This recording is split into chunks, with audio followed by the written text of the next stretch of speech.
What is up, guys? Back again with yet another one, and this time we're going to be comparing the all-new 2024 Maserati GranTurismo with its predecessor, which essentially stopped production in 2019. So we're going to compare these two vehicles, what's changed, what's new, and in addition to that, if you guys are new here, definitely subscribe to my channel, like this video, leave a comment on the GranTurismo. Do you own one? Are you just curious about this video? Are you new to my channel? In which case, feel free to also hit the notification bell so you know when my latest videos are coming out.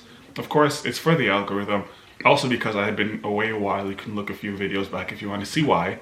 But we're back again making consistent content every week on Wednesday.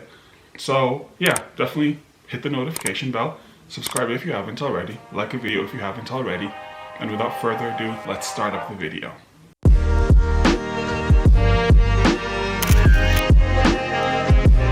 So let's start off with the 2019 Maserati GranTurismo.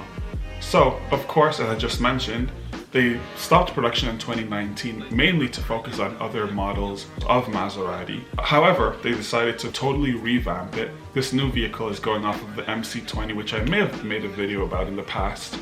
And if I did make a video, you can find it in the top right corner. However, in this old version of the Maserati GranTurismo, the engine was a 4.7 liter V8, which gives about 454 horsepower. Additionally, it goes from 0 to 60 in 4.9 seconds and is primarily rear-wheel drive.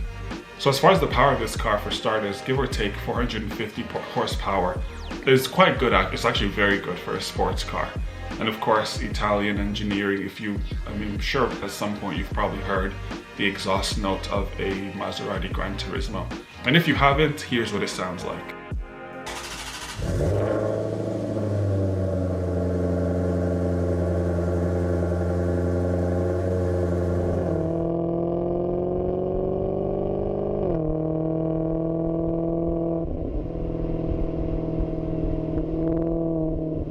This new Maserati is going to be going off of the MC20, which is essentially Maserati's race car.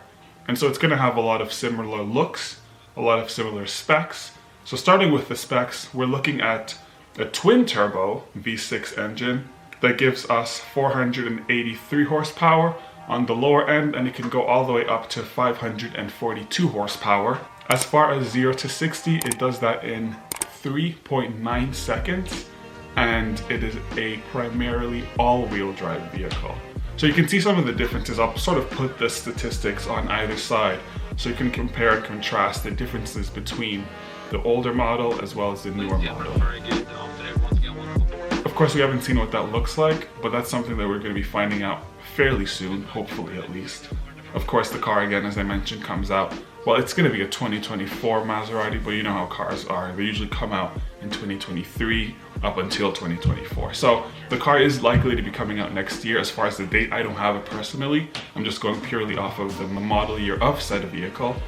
But as far as the exterior, this is actually where things get interesting, because if you put an MC20 and the new GranTurismo side by side, you can tell that there are a lot of similarities in the front headlights, in the overall shape of the vehicle.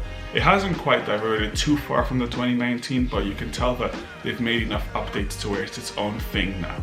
So yeah, so let me know what you guys think of both of these cars. Do you prefer the 2019 version better, or are you more into the 2024, at least as far as the exterior goes? Now, of course, power-wise, I would assume most people are going to choose the newer 2024 model, but I think that maybe they might actually be sacrificing some of that engine and that exhaust sound for a smaller engine in the newer vehicle, a smaller engine that's turbocharged in comparison to a bigger engine in the older model that was not turbocharged but just has a really nice engine sound. So let me know what you guys think of these vehicles, and I'll catch you guys in the next one.